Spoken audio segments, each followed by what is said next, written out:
ఇటీవలనే కేంద్రంలోని ఎన్డీఏ ప్రభుత్వం ప్రవేశపెట్టిన బడ్జెట్ కు నిరసనగా సిఐటియు రైతు సంఘ వ్యవసాయ కార్మిక సంఘాల ఆధ్వర్యంలో బడ్జెట్ పత్రాలను దగ్ధం చేసి నిరసన తెలియజేయడం జరిగింది. ఈ సందర్భంగా రైతు సంఘం జిల్లా అధ్యక్షులు కె వెంకటేష్లు మాట్లాడుతూ కేంద్రంలోని ఎన్డీఏ ప్రభుత్వం రైతుల కార్మికుల వ్యవసాయ కార్మికుల వ్యతిరేక బడ్జెట్ ను ప్రవేశపెట్టిందని, రైతు సంఘంగా ఈ బడ్జెట్ ను తీవ్రంగా వ్యతిరేకిస్తున్నట్లు తెలిపారు. ప్రభుత్వం ఈ బడ్జెట్ ను సవరించి రైతులు, కార్మికులు, వ్యవసాయ కార్మికులకు, సామాన్య ప్రజలకు న్యాయం జరిగే విధంగా బడ్జెట్ ప్రవేశపెట్టాలని డిమాండ్ చేశారు. ఈ కార్యక్రమంలో సిఐటియు జిల్లా నాయకులు రామాంజనేయులు, సీనియర్ నాయకులు మహానందిరెడ్డి, సిఐటియు పట్టణ కార్యదర్శి గోపాల్, సిఐటియు పట్టణ నాయకులు లక్ష్మణ్, వ్యవసాయ కార్మిక సంఘం తదితరులు పాల్గొన్నారు. రైతు కార్మిక సంఘాలు అట్లాగే కౌలు రైతు సంఘాలు కలిసి ఈరోజు పెద్ద ఎత్తున ఈ బడ్జెట్కి వ్యతిరేకంగా ఈ నిరసన అనేది తెలియజేస్తున్నాము.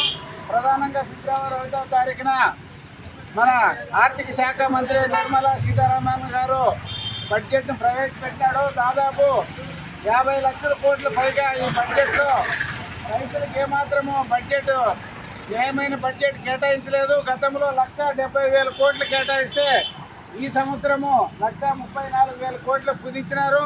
అట్లాగే దాంట్లో ఎరువులకు కేటాయించిన బడ్జెట్ తగ్గించినారు.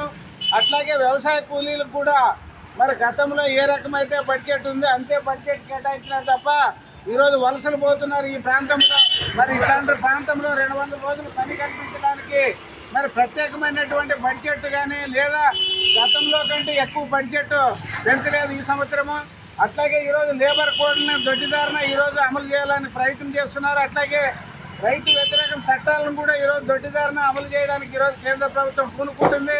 అట్లాగే ఎల్ఐసిలో మరి ఫారిన్ డైరెక్ట్ ఇన్వెస్ట్మెంట్ విదేశీ ప్రత్యక్ష పెట్టుబడుల్ని దాదాపు 100% అమలు చేస్తున్నారు. ఒక పక్క ఈరోజు దేశాన్ని కార్పొరేట్లకి తాకట్టు పెడుతున్నారు. ఇది కార్పొరేట్ అనుకూల బడ్జెట్ తప్ప ఇది పేదల బడ్జెట్ కాదు.